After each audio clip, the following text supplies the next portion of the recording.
ഓരോ മനുഷ്യനും അവരുടെ ജീവിതത്തിൽ പല കാര്യങ്ങള് സ്വന്തമായി അല്ലെങ്കിൽ നമ്മുടെ രാജ്യത്തിന്റെ നിയമം പോലെ പല കാര്യങ്ങളെയും നാം ഇങ്ങനെ അപ്ഡേറ്റ് ചെയ്തുകൊണ്ടിരിക്കണം. എല്ലാ കാര്യങ്ങളാണ്, പാസ്പോർട്ട് ആണെങ്കിലും ആധാർ കാർഡ് ആണെങ്കിലും അതുപോലെ മറ്റുള്ള വിഷയങ്ങളാണെങ്കിലും അതിനൊരു ഇത്ര കൊല്ലം എന്നൊരു സമയം ഉണ്ടാവും, അല്ലെങ്കിൽ ഇത്ര മാസം ഉണ്ടാവും. ആ കൊല്ലത്തിൽ എത്ര കൊല്ലാകുമ്പോ അതിനെ അപ്ഡേറ്റ് ആക്കിയില്ലെങ്കിൽ പിന്നെ ആ സാധനത്തിന് വാല്യൂ ഉണ്ടാവും.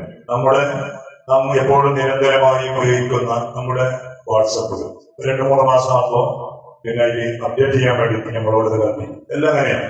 എന്നാൽ നമ്മുടെ നിസ്കാരം ഒരു ദിവസത്തിൽ 5 തവണ നാം അപ്ഡേറ്റ് ചെയ്യുന്ന പ്രത്യേകമായ ഒരു കാര്യം. അതായത് നമ്മുടെ നിസ്കാരത്തിന്റെ പ്രക്രിയകളിൽ ഉള്ള 5 ഒരു വിഷയമാണ്. അതായത് തജ്ദീദു ഷഹാദ, നമ്മുടെ ഷഹാദത്ത് കലിമ നാം പുതുക്കുന്ന ഒരു അവസരമാണ് പരിശുദ്ധമായ നിസ്കാരം എന്ന് പറഞ്ഞത്. ഒരു മുസ്ലിമായ മനുഷ്യൻ അവന്റെ ജീവിതത്തിൽ അവന്റെ ഓരോ ദിവസത്തിൽ 5 തവണ അവന്റെ ഷഹാദത്തിനെ അവൻ അപ്ഡേറ്റ് ചെയ്യാൻ അവൻ പുതുക്കുകയാണ്. എപ്പോഴാണ് അത്തഹിയ്യാത്ത് കഴിഞ്ഞാൽ അത്തഹിയ്യാത്തിന്റെ അവസാനം അശ്ഹദു അല്ലാ ഇലാഹ ഇല്ലല്ലാഹ് വ അശ്ഹദു അന്ന മുഹമ്മദൻ റസൂലുള്ളാഹ്. എല്ലാ നിസ്കാരത്തിലും ഇന്ന് സുബഹി നിസ്കാരം കഴിഞ്ഞ് താമസിച്ചിട്ട് ദുഹറാകുമ്പോൾ 2 ഞാൻ പുതുക്കാണ്. ദുഹറാകുമ്പോൾ നമ്മുടെ ഷഹാദത്തിനൊന്ന് പുതുക്കുകയാണ്, അപ്ഡേറ്റ് ചെയ്യാൻ. 10 മാസം 5 മാസം ആ സമയത്ത് ദിവസത്തിൽ കൃത്യമായി 5 തവണ അത് നിർവഹിച്ചേ പറ്റൂ. 5 തവണ നിർബന്ധമായും നിർവഹിച്ചേ പറ്റൂ. പറ്റില്ലെങ്കിലോ അത് ചെയ്തില്ലെങ്കിലോ ഇസ്ലാമിന്റെ ശരീഅത്തുള്ള ഒരു നാടാണെങ്കിൽ അവൻ തലയില്ലാത്ത മനുഷ്യനാണ്. ഇസ്ലാമിന്റെ ശരീഅത്തുള്ള ഒരു നാടാണെങ്കിൽ ഇങ്ങനെ കണക്കുണ്ട്. ഒരു നിസ്കാരത്തിന് മറ്റൊരു നിസ്കാരത്തോടുകൂടി ജമാക്കാൻ പറ്റുന്ന ഒരവസരം. അതായത് ദുഹറിനെ അസറിലേക്ക് ജമാക്കാം, മഗ്രിബിനെ ഇശാഹിലേക്ക് ജമാക്കാം. അപ്പൊ ഇസ്ലാമിന്റെ ശരീഅത്തുള്ള ഒരു നാടാണെങ്കിൽ ദുഹറിൽ നീ ഷഹാദത്ത് അപ്ഡേറ്റ് ചെയ്തില്ല, എന്നാൽ അസറിന്റെ സമയം തീരുന്നത് വരെ നിന്നെ ഇസ്ലാം പ്രതീക്ഷിക്കും. അസറിന്റെ മുമ്പായിട്ട് നീ അപ്ഡേറ്റ് ചെയ്യുന്നുണ്ടോ ഷഹാദത്ത് കലിമ? ചെയ്തില്ലെങ്കിൽ ഇസ്ലാമിന്റെ ഭരണമുള്ള നാടാണെങ്കിൽ പിന്നെ നിനക്ക് തലയില്ല.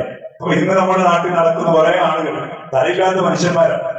ഒന്ന് യഥാർത്ഥമായി ചിന്തിച്ചു നോക്കിയാൽ അവരിങ്ങനെ നടക്കുന്നുണ്ട് എന്നല്ലാതെ അവൻ നോക്കിയ തലയില്ലാതെ അവരുടെ ശരീരം നോക്കുമ്പോൾ എങ്ങനെ ഉണ്ടാവും? അതുപോലെ നിസ്കരിക്കാത്ത മനുഷ്യൻ, ഷഹാദത്ത് കൊടുക്കാത്ത മനുഷ്യൻ അങ്ങനെയാണ്. അപ്പൊ ഈ അപ്ഡേറ്റ് ചെയ്യുന്നതിന് മുമ്പ്, ഈ നമ്മുടെ ഷഹാദത്ത് കലിമ തജ്ദീദിലൊക്കെ പുതുക്കുന്നതിന് മുമ്പ് നമ്മുടെ ഈ ശരീരത്തിനെ അല്ലാഹുവിലേക്ക് ഏറ്റവും അടുപ്പിക്കുന്ന ഒരു പ്രക്രിയ ചെയ്തിട്ടാണ് നാം ഈ ഷഹാദത്ത് പുതുക്കുക. അതേതാണ്? ഇത് പരിശുദ്ധമായ സുജൂദാണ്. നബി സല്ലല്ലാഹു അലൈഹി വസല്ലം തന്നെ പറഞ്ഞു, അഖറബു മാ യകൂനുൽ അബ്ദു ഇലല്ലാഹ് വഹുവ സാജിദ്. ഒരു അടിമ അല്ലാഹുവിലേക്ക് ഏറ്റവും കൂടുതലായി അടുക്കുന്ന സമയം അതേതാണ്? ദിക്ർ ചൊല്ലുമ്പോഴാണോ?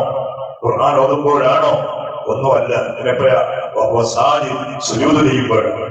സുജൂദ് ചെയ്യുമ്പോഴാണ് ഒരു മനുഷ്യൻ കൂടുതലായി അല്ലാഹുവിലേക്ക് അടുക്കുക എന്ന് പറഞ്ഞത്. അപ്പൊ ആ 2 സുജൂദ് ചെയ്തിട്ട് അല്ലാഹുവിലേക്ക് അടുക്കുന്ന ഏറ്റവും വലിയ 2 പ്രവർത്തനം ചെയ്തിട്ടാണ് നമ്മുടെ ഷഹാദത്തിനെ നാം പുതുക്കുന്നത്. നമ്മുടെ ഓരോരുത്തരുടെ നിസ്കാരത്തിന്റെ ഉള്ളിലുള്ളതാണ്. വലിയ വിഷയമാണ് സുജൂദ് എന്ന് പറഞ്ഞാൽ. മഹാനായ സയ്യിദുനാ റബീഅ റളിയല്ലാഹു അൻഹു ഹബീബായ തങ്ങളുടെ വലിയ ഖാദിമാണ്. എല്ലാ മേഖലകളിലും ഖിദ്മത്ത് ചെയ്യുന്ന വലിയ മഹാനാണ് റബീഅ.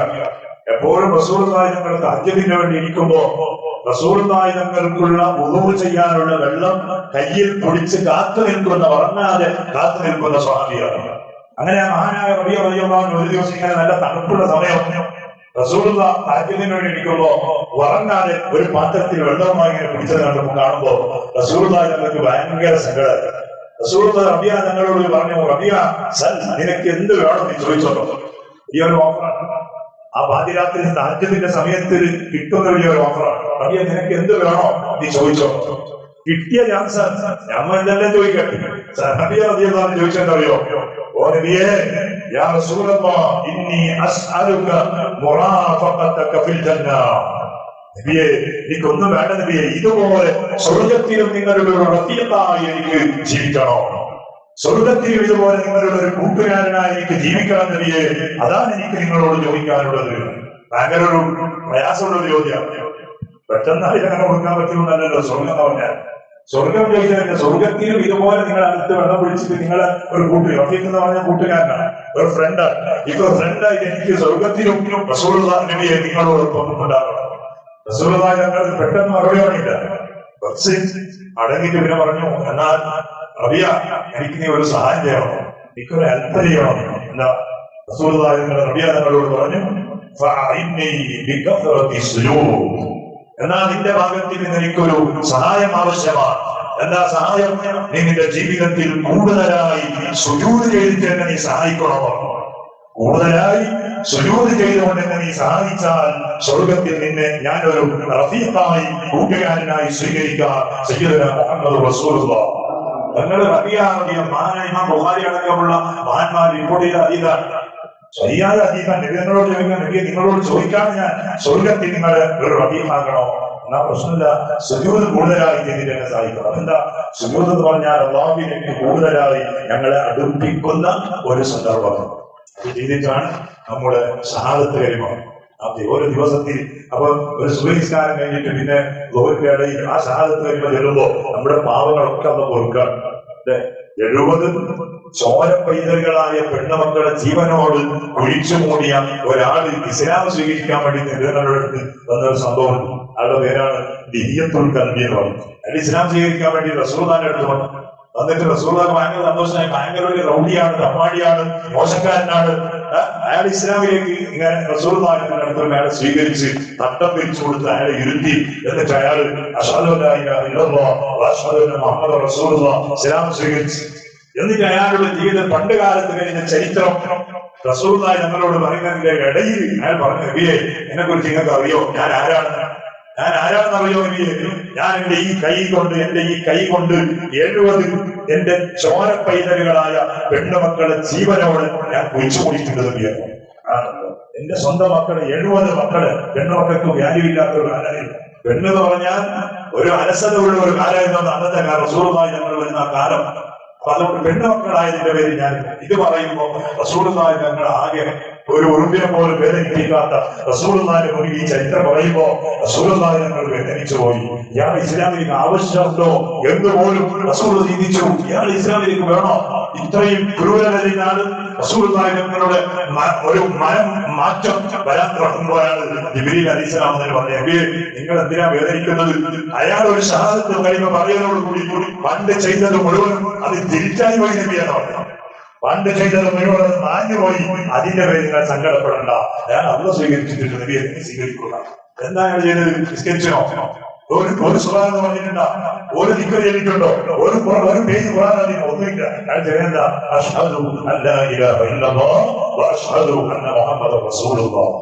നമ്മളെന്താ ചെയ്യുന്നത്? ഒരു സുബഹി കഴിഞ്ഞിട്ട് ദൂരം ഇടയിൽ ചെല്ലുമ്പോൾ അതിന്റെ പാവം വന്ന പൊരുത്തലാണ്. ദൂരം കഴിഞ്ഞിട്ട് അസറിന്റെ ഇടയിൽ ഒന്ന് പുതുക്കുമ്പോൾ പിന്നെയും വന്ന പൊരുക്കാം. ഇതാണ് നിസ്കാരം പറയുന്നത്. നമുക്ക് നോക്കി ചെയ്യണം. ഇന്നലെ ഒരാൾ ചോദിച്ചു, ഉസ്താദെ, സുജൂദിന് നമുക്ക് റുക്കൂയിൽ പ്രത്യേകമായി നിൽക്കുന്നുണ്ട്, അതല്ലാതെ വേറെ പ്രാർത്ഥനകൾ പ്രാർത്ഥിക്കാൻ പറ്റുമോ? വേറെ ഹദീസിൽ വന്ന, മലയാളത്തിലല്ല, നമ്മുടെ ഭാഷയല്ല, ഖുർആനിൽ വന്ന, ഹദീസിൽ വന്ന വേറെ ദിക്ർ ചെല്ലാൻ പറ്റുമോ, പറയാൻ പറ്റുമോ എന്നുള്ള ചോദ്യം. പറ്റും. ഹദീസിലോ അല്ലെങ്കിൽ മറ്റേ ഖുർആനിലോ വന്ന പ്രാർത്ഥനകളും ദിക്റുകൾ നമ്മുടെ സുജൂദിൽ, റുക്കൂയിൽ, നിസ്കാരത്തിന്റെ ഇടയിൽ ചെല്ലാൻ പറ്റും. പക്ഷെ ഒരു കണ്ടീഷൻ ഉണ്ട്, അയാൾ ഇമാമായിക്കൂടാ. ഇമാമായ പറ്റൂല. ഇമാമിൽ നമുക്ക് കൃത്യത ഉള്ളതേ പറ്റൂ. ഒറ്റക്ക് നിഷ്കരിക്കുമ്പോൾ അല്ലെങ്കിൽ മർമ്മമായി നിഷ്കരിക്കുമ്പോൾ നമുക്ക് അത് പ്രാർത്ഥിക്കാം, അത് ചെല്ലാമെന്ന്. അതേസമയത്ത് ഖുർആനിലുള്ള ദുആആണെങ്കിൽ ഇത് ഖുർആനിലുള്ള ദുആആണ്. ഖുർആനിലുള്ള ദുആആണെങ്കിൽ അത് അങ്ങനെ പറയാൻ ദുആണ്ട്. ഖുർആനിൽ നോക്കിയാൽ പറയാൻ ദുആണ്ട്. ഖുർആനിലുള്ള ദുആണ്. അപ്പൊ ഖുർആനിലുള്ള ദുആ ആണ് നാം നമ്മുടെ റുകൂയിലോ സുജൂദിലോ മറ്റുള്ള തഹിയ്യാത്തിലോ ദുആ എടുക്കുന്നതെങ്കിൽ ഒരു കണ്ടീഷൻ ഉണ്ട്. ഖുർആൻ എന്ന നിയത്തോടെ അത് ചെയ്യാൻ പറ്റൂല. ദുആ എന്ന നിയത്തോടെ, ദിക്ർ എന്ന നിയത്തോടെ അത് നിർവഹിക്കാൻ പറ്റുന്നു. കാരണം എന്താ പറഞ്ഞാൽ ഖുർആൻ നൃത്തത്തിലല്ലാതെ ഓതാൻ പറ്റൂല. നൃത്തമല്ലാത്ത സ്ഥലത്തിൽ ഖുർആൻ ഓതൽ കാണാത്ത, നൃത്തമല്ലാത്ത സ്ഥലത്തിൽ. നമ്മൾ നൃത്തം എന്ന് പറഞ്ഞാൽ ഇപ്പൊ ഫാത്തിഹ സൂറത്ത് ഓതുന്ന ഈ സമയമാണ് നൃത്തം എന്ന് പറയുന്നത്. ഇതല്ലാത്ത സമയത്ത് റുകൂയില്, ഇഅ്തിദാലില്, സുജൂദില്, സുജൂദിന്റെ ഇടയിലുള്ള ഇർത്തത്തില് അല്ലെങ്കിൽ തഹിയ്യാത്തില് ഖുർആൻ ഓതൽ ഖറാത്താണ്. അപ്പൊ ഖുർആൻ എന്ന നിയത്തോടെ ഖുർആനിൽ വന്ന ദുആ നിർവഹിക്കൽ ഖറാത്താണ്. ഖുർആൻ ഇപ്പൊ നമ്മൾ സാധാരണ നിസ്കരിച്ചിട്ട് റബ്ബനാ ആതിനാ ഫിദ് ദുനിയ, ഇപ്പൊ നമ്മൾ ഖുർആൻ എന്ന നിയത്തല്ല, നമുക്ക് ദുആ ആണ്. ദുആ എന്ന നിയത്തിൽ നമ്മൾ ഇസ്ലാം കഴിഞ്ഞിട്ട് ഖുർആനിക്കുന്നത് പോലെ ആ നിയത്തിൽ ദ്വാരക്കണമെങ്കിൽ പ്രശ്നമല്ല, അല്ലെങ്കിൽ ഖറാഅത്ത് കിട്ടും എന്നതാണ്. ഏതായാലും ഖുർആനിൽ വന്നതോ ഹദീസിൽ വന്നതോ ആയ ദിക്റുകളോ ദുആകളോ സുജൂദിലോ റുകൂഇലോ ചെല്ലുന്നതിലോ പറയുന്നതിലോ ഒരു ബുദ്ധിമുട്ടുമില്ല. പക്ഷേ അയാൾ ഒറ്റയ്ക്ക് നിസ്കരിക്കുമായിരിക്കണം, അല്ലെങ്കിൽ മാമൂമിക്ക് പറ്റും, ഇമാമിന് പറ്റില്ല. ഏതായാലും 4 വിഷയമാണ് പറഞ്ഞത്. ഒന്ന് ദുആഉൽ ഇബാദ, ഒന്ന് ദുആഉൽ ഹാജ, മറ്റൊന്നിനെ പറഞ്ഞ ഇസ്മാഉൽ കലാമിക, അല്ലാഹുവിന്റെ കലാമിനെ കേൾക്കുക എന്ന് പറഞ്ഞത് നമ്മുടെ ഷഹാദത്തിനെ ഒന്ന് അപ്ഡേറ്റ് ചെയ്യുക. ഒരു കാര്യമുണ്ട്. അല്ലാഹു തആല വേണ്ടതുപോലെ പരിശുദ്ധമായ ദീനിന്റെ കാര്യങ്ങൾ മനസ്സിലാക്കി അല്ലാഹു പൊരുത്തപ്പെടുന്ന രൂപത്തിൽ നമ്മുടെ നിസ്കാരങ്ങളാക്കി തീർക്കാൻ നിങ്ങൾക്ക് നീ തൗഫീഖ് നൽകണേ. അല്ലാഹുവേ, ഒരുപാട് കാലങ്ങളാണ് നിങ്ങൾ നിസ്കരിക്കുന്നു. ഏതെങ്കിലും ഒരു ദിവസത്തിന്റെ നിസ്കാരം ഞങ്ങളിൽ നിന്ന് നീ കബൂലാക്കിയാൽ അൽഹംദുലില്ലാഹ് ഞങ്ങൾ രക്ഷപ്പെട്ടു പോകും. ഏതെങ്കിലും ഒരു ദിവസത്തിന്റെ അല്ല, നമ്മുടെ എല്ലാ നിസ്കാരങ്ങളും നിന്റെ ഫദ്ല് കൊണ്ട് നമ്മിൽ നിന്ന് നീ കബൂലാക്കണം. എത്രയോ നമ്മുടെ നാട്ടിൽ ചെറുപ്പക്കാരും അല്ലാത്തവരുണ്ട്. പക്ഷെ അവരൊക്കെ കിടന്നുറങ്ങുന്ന സമയം നിന്റെ പള്ളിയിലേക്ക് ഞങ്ങൾ നമ്മുടെ ജീവിതത്തിന്റെ ഏറ്റവും വലിയ സന്തോഷമായ ഉറക്കം അത് നീക്കി വെച്ചുകൊണ്ട് ഞങ്ങൾ വന്നവരാണ്. ഞങ്ങളിലേക്ക് നിന്റെ റഹ്മത്ത് നീ ചൊരിയണേ അല്ലാ, നിന്റെ ബറക്കത്ത് ചൊരിയണേ അല്ലാ, നിന്റെ ഖൈറ് ചൊരിയണേ അല്ലാ. നിന്റെ പള്ളിയെ ഹയാത്താക്കിയ ഈ മുഅ്മിനീങ്ങളെ കൊണ്ട് നമ്മുടെ നാട് മുഴുവനും നിന്റെ ബറക്കത്ത് നീ ഇറക്കണേ അല്ലാ. നമ്മുടെ നാട്ടിലുള്ള ഓരോ വീടുകളിലും ഓരോ കുടുംബങ്ങളിലും ഓരോ ആളുകളിലും അല്ലാഹുവേ നിന്റെ ഖൈറും ബറക്കത്തും ഹിദായത്തും റഹ്മത്തും നീ ചൊരിയണേ റഹ്മാൻ. പടച്ചവനെ, ഖിയാമത്ത് നാൾ വരെ നിന്റെ ദീനിന്റെ പ്രത്യേകമായ ഒരു വെളിച്ചമുള്ള നാടായി നമ്മുടെ നാടിനെ നീ നിലനിർത്തണേ അല്ലാ.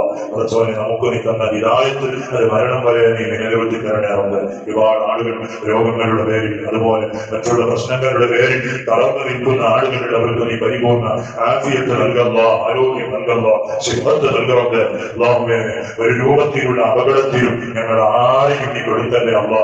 ചെറിയ ഒരു അപകടത്തിൽ പോലും ഞങ്ങളെ നീ പെടുത്തല്ലേ റഹ്മാനെ. എത്രയോ ആളുകൾ പടച്ചവനെ ഗൾഫിൽ നമ്മുടെ കുടുംബക്കാരിലും അല്ലാത്തവരിലും ഡ്രൈവർമാരായി മറ്റും അധ്വാനിക്കുകയാണ്. പടച്ചവനെ, അവർക്ക് നീ പ്രത്യേകമായ കാവൽ നൽകണേ അല്ലാ. ഗൾഫിൽ ജോലിയില്ലാതെ ബേജാറായി നിൽക്കുന്ന ആളുകൾ ഖൈറായ ജോലി നൽകല്ല. ഉള്ള ജോലി അത് നഷ്ടപ്പെട്ടു പോകുമോ എന്ന പേടിയിൽ ബേജാറായ ആളുകൾ പലരും ദ്വാരക്കാൻ വേണ്ടി പറഞ്ഞു. അല്ലാ, അവർക്ക് അവിടെ നീ നഷ്ടപ്പെടുത്തിയാൽ നാട്ടിലുള്ള ഒരു കുടുംബം തന്നെ അതിന്റെ പേരിൽ ബേജാറാകുമല്ല. പടച്ചവനെ നീ സഹായിക്കണേ അല്ലാ, നീ നിലനിർത്തണേ അല്ലാ. ഉള്ള സന്തോഷം നീ രാജ്യമാക്കണേ അല്ലാ, ഉള്ള ബർക്കത്ത് നീ രാജ്യമാക്കല്ല.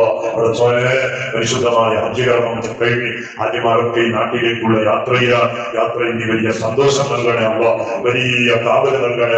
അവർ ചെയ്ത എല്ലാ പുണ്യകർമ്മങ്ങളും അവരിൽ നിന്ന് നീ കബൂലാക്കല്ലോ. മരിച്ചുപോയ നമ്മുടെ എല്ലാ കുടുംബങ്ങളുടെ കബർ നീ സ്വർഗമാക്കണേ. بحق سيدنا محمد صلى الله عليه وسلم. حسبنا الله ونعم الوكيل، نعم المولى ونعم النصير. حسبنا الله ونعم الوكيل، نعم المولى ونعم النصير. حسبنا الله ونعم الوكيل، نعم المولى ونعم النصير. صلى الله على محمد صلى الله عليه وسلم. صلى الله على محمد صلى الله عليه وسلم.